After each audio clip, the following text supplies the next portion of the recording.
Hello. Let me do it this way. Hello, everyone. This is Corinne. And we are doing Facebook Live from New York City. Just finished Champions Classic. It was an amazing event in Madison Square Garden. And it was the fifth year for me being on Champions Classic, but the sixth year of the entire Champions Classic, so it's been a blast. And I just wanted to hop on and kind of talk about what events look like and kind of give people some insight on what it is like to do sporting events. So let me just break it down a little bit. I'm an event coordinator or event supervisor with ESPN Events. ESPN, we own 29 events, 15 bowl games, the College Football Award Show, the College Basketball Award Show, and the rest are basketball tournaments like Champions Classic or Milien Legacy. I am on the team of people who manage 4 of the events, Champions Classic being one of them, the MEAC SWAC Challenge, which is a Labor Day football game with a MEAC team and a SWAC team. The Milien Legacy, which is an 8-team, 3-day tournament. This tournament in particular is in Anaheim, California, and it is played at Cal State Fullerton and the Honda Center. And then my last event of the year is a Celebration Bowl in Atlanta that features the MEAC champion and the SWAC champion. So really my travel season is from September to December, and that's pretty much the gist of my travel. But that doesn't mean that I'm not preparing all year long. When people ask me what I do, how I describe it is I'm like a wedding planner for sporting events. We do everything but play and coach in the game. So promotions, marketing, ticket, game operations, game presentation. Hey Kayla, how are you? So team logistics, everything. And so, like I said, last night we were in New York City with Champions Classic. And for those who don't know, that's Duke, Michigan State, Kansas, Kentucky every year, same 4 teams. We just rotate the matchup and we rotate the location. So last year we were in the United Center. This year we're in Madison Square Garden. Next year we'll go back to the United Center, then go to Indianapolis to Bankers Life, and then come back to Madison Square Garden. And it's really fun. You know, like I said, it's my 5th year, so I've had a chance to work with these 4 teams for 5 years now, and they're used to my particulars and I'm used to their particulars, and it's just been fun to get to know the staff of these teams and working with everyone to make this a successful event. To kind of give you a timeline on how we prepare for this event, we usually kind of get started with what we're going to do as far as operations in late spring, usually after the Final Four. A lot of our marketing happens during basketball season. We're trying to get people while they're thinking about basketball and the current season to think about what they can do to enjoy basketball in the next season. So with the Final Four, especially for Champions Classic, a lot of our teams play in the Final Four. I hope this camera is like... We'll figure it out. Hopefully it looks good. Maybe I'll just do this. Oh, I know. Sorry for the one person who's watching. All right, this is better. Okay, so we're preparing for... No, I'm gonna do it like this. Kayla, can you let me know if this looks good? Oh, better. All right. So, okay.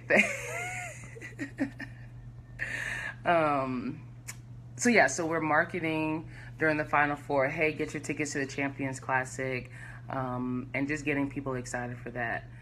For ESPN events, we want butts in the seats. A part of our revenue, I guess, is ticket sales. So obviously, in addition to people watching the game on TV on our networks, we want people to be in the seats. So promotion and marketing is a big piece of what we do. And then aside from that, the team logistics, getting the teams there, making sure they have a great experience, from gifting to travel to operations on site, practices, all of that. We handle that, and we have several partners that we work with to get that done. And then we move into game operations, game presentation, and that can include halftime performances, national anthem. What are we gonna do between games? For Champions Classic, we had I put in the work to secure the color guard, to secure the national anthem singer, secure the halftime acts. And for me, I try to be unique because it's very easy for the average college basketball fan, or for the above average college basketball fan, they attend a lot of basketball games. And so I try to be as unique as possible and bring different acts into the building. And so for this year, we had, for our first halftime show, I contacted a local New York City high school, and I said, hey, do you guys have a double Dutch team? We'd love for you guys to participate because that's kind of unique to New York, is double Dutch. So it was exciting to be able to bring that New York flavor into the arena. And our second halftime were some kids that are currently performing in the Broadway play High School Musical. They're like 10, 11, 12-year-old kids, and they're playing Voodoo Child, and this kid is killing on the guitar. And so to be able to have those kind of unique experiences in the arena for those fans, I'm all about the fan experience and the student-athlete team experience, so that is something that I work hard for. So back to game operations. So that's also working with getting the game officials. What is the arena look like for the introductions? How is it going to, what's security like? All of those things play into what we do for game operations. And so that's the surface level, I guess, of what I'm doing with ESPN events. And I have a really good time. I went to school for sport management, obviously. I received my undergrad from a small school in Minnesota. If anybody ever knows of schools in Minnesota, it's called Bemidji State. It's the second coldest city in America, I believe. And I kind of got a taste of running events. I did a pep rally that benefited victims of the earthquake in Haiti. And to be able to run that, I was able to see, okay, I have the skills needed to do something like this. And then when I went to University of Tennessee and working with women's basketball and doing little events for the teams, whether it be community events or whatever, it really prepared me, or the operations side also of working at Tennessee prepared me for what I'm doing right now with ESPN events. I've been doing it for 4 years now. These are all things I should have done before, but all things I should have said before, but I did just get in like 3 o'clock last night, so bear with me. But I think if you are a person that wants to work in events, I think the biggest thing that you can start to do is building relationships with people not who just need events, but who attend other events. Especially in sports, a lot of people are meeting a lot of different people, and the more people that know what you're interested in or what you can do, the better for you. If you know me, you have a pretty good idea of what I do now and where I want to go. And that's always my goal, is the more people that know what I'm doing and where I want to go, the better for me, the better relationships I'm able to build with other people. So always put yourself in a position to branch out and have people know what it is that you are able to do. Another thing for someone who wants to work in events is to do a lot of research on current trends, especially in marketing and promotions. One of my favorite, handles last year was the NBA. They do a really great job on social media, and I looked at them on best practices on how to engage the fan, especially in the off season. How do you and granted, the NBA is a huge property, but I think they do a really good job of engaging with the fan outside of, hey, buy tickets to see LeBron James play Carmelo Anthony. They use a lot of graphics. They use a lot of just simple engagement pieces to get people talking about their property all year round.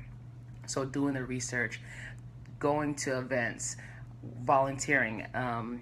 Last couple months ago, the basketball tournament, which is the tournament that happens in the summer with a $2 million payout, was one of their regional games. Was in Charlotte, and I contacted them and volunteered my time, without being paid, just to put myself in a position to have a different perspective on a basketball tournament. What does that look like when you are having a $2 million payout? You're cutting down on expenses. How does that look? What does that mean for how your game is presented? So putting yourself in different situations where you can learn from other people, learn from other events, because everybody's doing something different. Everybody has, hey Cecilia girl, thank you. Everybody has their own different perspective. When you come to my events, I'm very detail oriented. I'm very big on presentation. So something that people may not pay attention to is like the nameplates on the table. That's something that I pay attention to. But I learned that from someone else. I like their unique perspective on that. So I think building relationships, putting yourself out there, letting people know what you're good at, what you want to do, and then that kind of piggybacks off of going and volunteering at events. If there's an event in Charlotte that piques my interest, even if it's something that it doesn't have to do with sports, I would have no problem volunteering and putting myself out there to see what they're doing, and again, to network and build relationships with people. I think another big thing for someone who wants to work in events, and especially sporting events, is understanding to do more with less. Obviously, expenses are a big thing, and anytime you can have a great event, have a great presentation without making it rain is a plus for you. How can I maximize the experience without having to spend a lot of money? And so, like for example, this year we did our post-game press conferences for Champions Classic on Facebook Live. That's free. That is of no cost to anyone, but that's a unique experience for the people at home that can see Coach Cal talking about his freshmen and how they played that game, or hearing from Coach Self on upsetting #1 Duke. You don't get that when you are watching ESPN live, and again, that is no cost to you.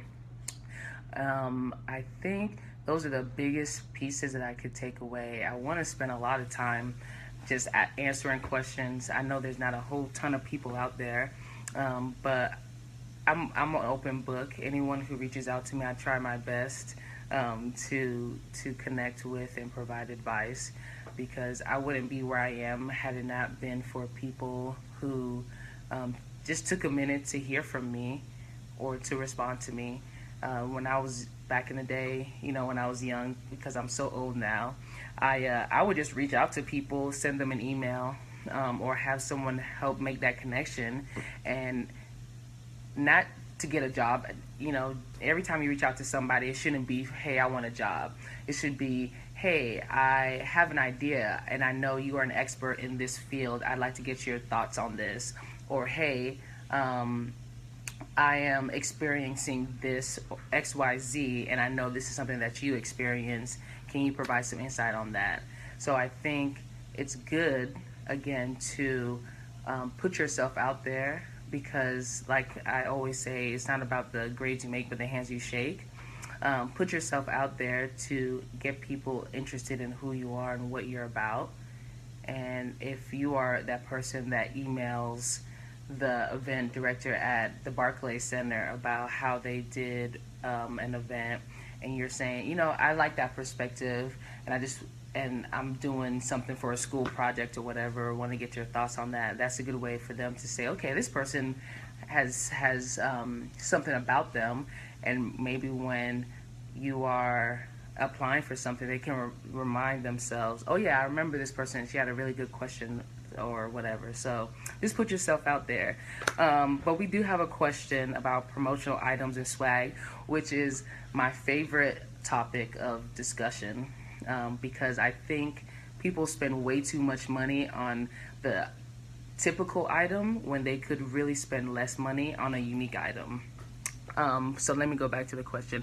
When you're hosting an event or attending a conference, how do you decide? So I can kind of relate that to the gifting that I do for my teams. It's very easy to give a backpack to a team, but I think if you work with sports, you know, every year people are getting a backpack. If you're sponsored by Nike or Adidas, you're getting a Nike or Adidas backpack. So how can you combat that monotonous gift? And so what I started to do is do custom gifts. And so if you follow me or if you know anything about me, you know I am big on a company called Rock'em Apparel. I'm going to give them a shout out right now. I don't know if you can see, this is probably totally inappropriate and unprofessional, but Rock'em Apparel, they are a sock company founded by Rob Starkman. He did a Facebook Live a couple weeks ago. And so what we do is each team in our ESPN events, they receive a pair of custom socks for the event. So for a Champions Classic, and you can go to the Champions Classic social media, but it had like that New York feel, and then it has the school logo and the school colors. And so each of our basketball events has a different design that speaks to that location, speaks to that event, and then has the school logos and school colors. And so that's unique. That's something that the players can enjoy. Even if they don't use it themselves, they can pass along. And it's not as expensive as the $50 backpack that they're not going to use. One other item I did, I'm big on customization. Anytime you can do something that is unique to that person feels, okay, someone put a little extra effort into this. And you can do bulk orders and still do customization. Another company that I work with is called iSlides. And if you're a Shark Tank fan, they were on Shark Tank this season premiere this season. But they essentially do custom slides, like I don't know, flip-flops, I guess is the word. But they don't flip and they don't have like the little thong thing. They're just slides. Anyways, but for the Miaxby Challenge, we did that, and we essentially, each team had the basic design of the team name, and then on the side of the iSlides, we had the player's name and number. So it's over 200 orders that we made. So it's still a bulk order, so it's still promotional, but then there's still a customization piece to it. So I always encourage people, when appropriate and when you can, to do something that has a unique perspective. Another thing that I do, especially for Champions Classic, when we move from venue to venue, we're in a different city, is I try to do a gift that's unique to that city. When we're in Chicago for Champions Classic, I do Garrett's Popcorn. If you are a Chicago person, you know Garrett's Popcorn is like thebomb.com. And I customize the tin that the popcorn comes in with the event logo and the colors. When here in New York, I did Junior's Cheesecake. When we were in Indianapolis, we did St. Elmo's steak sauce, and we customized the bottle, so the bottle had the event logo and the colors, and we were able to give that to people. So just think outside the box. It's easy to give pens and notebooks and backpacks, but how can you have someone say, oh, someone put a little effort into putting this gift together? So I hope that answered your question. The next question, Kayla, do you feel you have a sense of relief on the actual event day? I know you spend 95% planning. So I will say that on event day, it's a long, very, very long day. You know, typically I get to the Garden. Our first shoot around of the day was at 11 o'clock. And so ideally getting to the Garden at 8, 9 o'clock is where I would like to be. And during that time, we're preparing the gifts to give to the teams. Production or the ESPN talent, they're there to interview coaches, kind of get their perspective, interview players for the game broadcast that night. The arena is getting set up with all the signage and everything. So Do I get a sense of relief? I guess in a little bit I do, but the sense of relief doesn't come until I wake up the next day at 10:30, when it's all over, because all the preparing that I do is in Charlotte. You know, I'm making phone calls, I'm sending emails, and you can only do so much in that sense. It's not until you get on site and you physically see, okay, this is where the signage needs to go. This is how the talent is going to set up game day.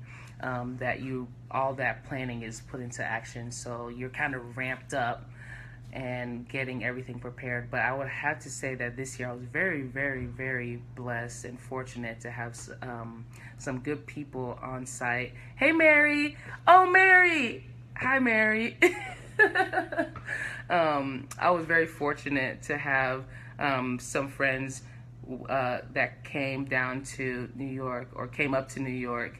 Maria Taylor last year, she just came to Chicago as a spectator fan, and this year she was the sideline reporter.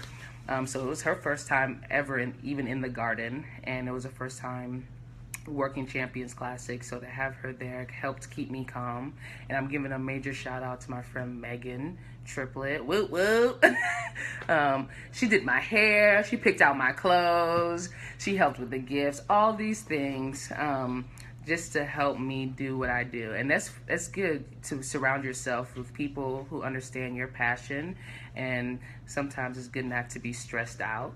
And it was very good to have those people around me and getting done what I needed to get done. So as a veteran, I get easily, I don't want to say stressed out, but I can plan everything to a T in my mind, but I've gotten better with kind of just letting things go, if that makes sense. So hopefully that answered your question.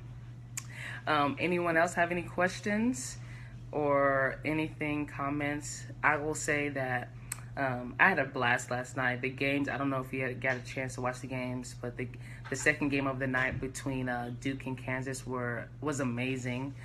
Frank Mason III, which I always enjoy watching because I can't believe he doesn't play for his dad at Missouri, but he hit a dagger with, I think, like 3.2 seconds left in the game to beat Duke. And I'm a basketball junkie, so to watch these teams every year in November playing as hard as they're playing, and then to see these same teams in April, these phenom freshmen, and how they've developed and everything, it's an honor to see them play and to build these relationships again, like I said, with the staff and with the coaches is pretty awesome. So just kind of recapping, and unless anybody else has any questions, I think if you are interested in getting into sports, into events, and especially sporting events, the biggest thing is to put yourself out there, let people know what you're doing now, what your strengths are, and what you want to get into. And that's not just with events, but that's just in general in life. The more people that know about who you are, the more people can help you. And Mary's on here. She knows that I preach that to everybody and their mama, that, hey, if you want something, you got to let people know so you can get it. Diversify your experience. I love how Cecilia put that, because that's exactly right. Just because I do sporting events or basketball, football events doesn't mean I'm not going to go work somebody's dinner in Charlotte. Doesn't mean I'm not going to. I will literally be the person that checks people in at the door of children's sock hop kind of thing. That's just to, one, humble myself sometimes, because it's easy to say, well, I do Champions Classic, I don't need to do the little stuff, and to just kind of see how they're doing things. And then lastly is think outside the box in what you're doing, whether that's gifting, the promotional items, the experience for the teams, the experience for the fan. Just be creative, doing more with less. I think that's how you'll be successful. Anytime you can manage a budget and make things look nice without spending a lot of money, any company is going to want that. And lastly, I didn't say this earlier, but something that I think I'm very proud of myself for is that I can do a lot of different things well.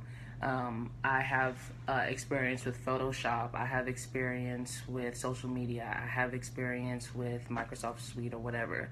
And so instead of a company hiring different people to do those things, they can hire one person to do the flyer, to do social media, and you want to be able to do that. So if anybody has any other questions, I'll sit here silently for like 10 seconds. But if not, let me know. Megan, no. Mary's on here. Oh my gosh, hi Mary. I think she may have left. So I didn't sit here silently, but no other questions came up. So thank you everybody for tuning in. Hopefully this was insightful and what you needed to hear. Oh, Mary gave you a thumbs up. And I hope you, thanks, Kayla. We got to catch up soon. I want to hear what you're up to. So feel free to continue to follow Winning Edge. Next weekend, we'll have a special treat. LaChina Robinson will host our Facebook Live. So make sure to tune into that. She's been an influencer in my life for a long time that couldn't be where I am without her. So make sure to tune in. Follow us on all the social medias at the WE Leadership. Like us, share us, get the word out about what we're doing. And thank you, everyone. Have a great day.